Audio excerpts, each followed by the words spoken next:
16-year-old in Houston went to a party and had a drink that was spiked with something, at least that's what she's saying, and she was sexually assaulted as a result.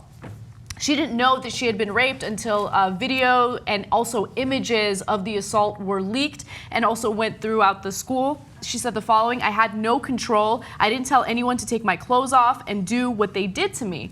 Now, she has been mocked by her peers. They've been making fun of her. They've been posting pictures on social media, doing poses as if they're laying in a bed drunk after they've been raped.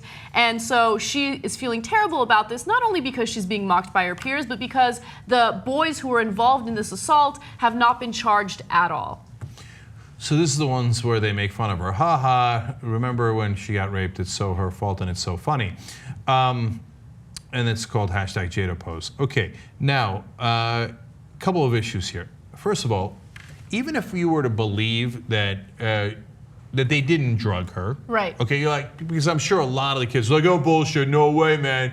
She drank a lot. Okay, she drank a lot, and then obviously she passed out. Look at the pose. Mm-hmm. She's passed out, there's no question about that. If you have sex with her when she's passed out, that's still rape. So, like, I can see the idiots being like, oh yeah, man, I didn't give her any drugs. Just after she drank a lot, then I had sex with her when she was unconscious. Well, yes, that's rape. It's rape. Sad day, okay? Yep. So, then the second layer of this is, for the kids making fun of her, like, I don't know, man, I never had this ruthless gene. Like, I couldn't don't imagine understand, this. man. Yeah. Aren't you ashamed to make fun of rape? I mean, aren't you, like, doesn't it bother you? Like I know they're kids. I know, right? And kids are stupid. And when I was a kid, I was stupid, right? I hope I wasn't that stupid.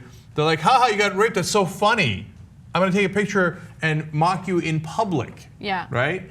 I think that it's just an echoing of slut shaming that you see in the mainstream and mass media all the time, right? Like, it's victim blaming and it's really sick. And yeah, I mean, pointing to these kids who mock her makes sense because they should be taught a lesson. They should be taught that this is not the right way to respond to something as serious as rape. But we have US politicians that treat the issue of rape as if it's some sort of joke. They try to redefine rape. They try to say that there's a difference between forcible rape and I don't know, other types of rape. I mean, when you have that type of climate, it's not that surprising that you would have kids who react in this type of way. But what I want to know is, why is it that we have video evidence proving that she was sexually assaulted, proving that she was raped, proving that she was unconscious, and no charges have been filed?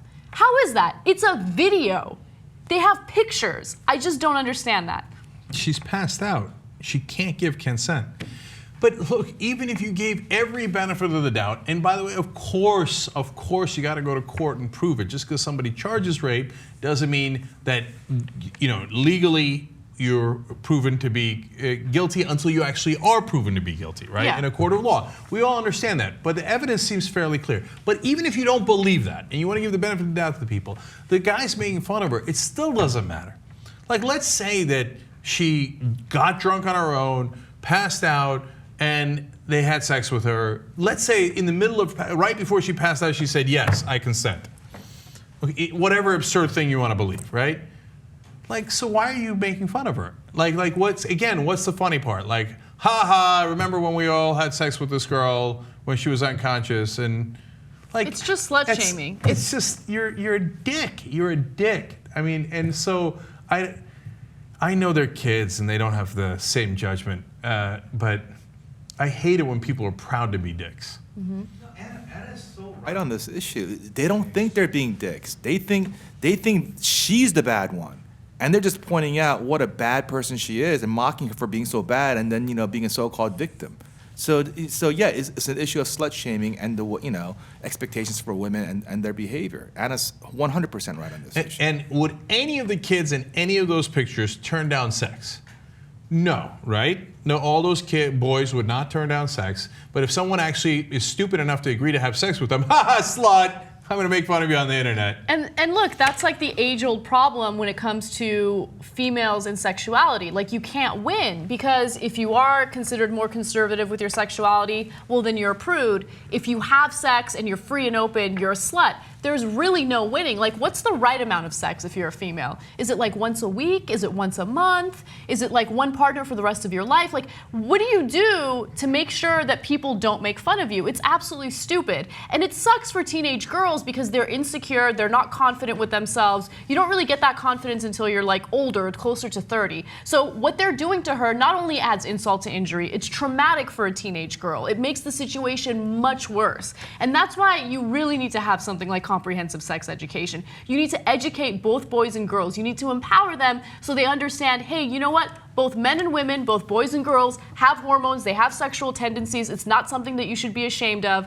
And I think that that type of education can actually alleviate issues like this.